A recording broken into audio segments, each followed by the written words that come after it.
Hey guys, Scott here to talk about Sleep No More, the ninth episode of the ninth season of Doctor Who. This is a full spoiler chat, so if you haven't seen the episode yet, go watch it and then come back here in your TARDIS straight away. Okay, ready? Sleep No More, classic horror episode for Doctor Who. The Doctor and Clara wind up on a space station where they encounter a monster, of course, or more specifically monsters. Sandmen, who are new creations made just for this episode.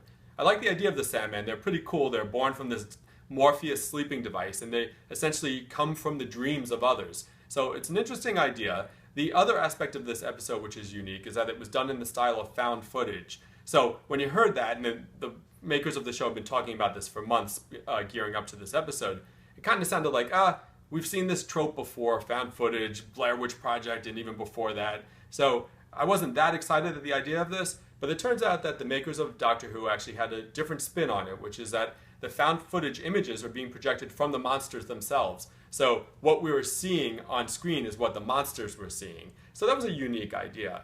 Of course, it turns out that there was a big twist at the end, and that everything we were watching was just a story within a story. So that was an interesting and unique concept. I'm not quite sure I understood what happened there at the end. I do know it was super creepy when that guy's face started to deteriorate and it turned out he was a Sandman as well. But it seems as though the Doctor lost this battle and that the solar system of the future is going to be overtaken by the Sandmen.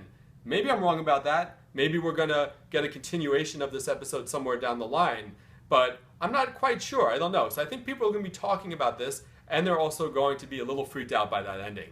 What did you guys think of this episode, and what did you think of that ending? Let's talk about it in the comments, and also be sure to read my review of Sleep No More, and for all your Doctor Who needs, keep it locked to IGN.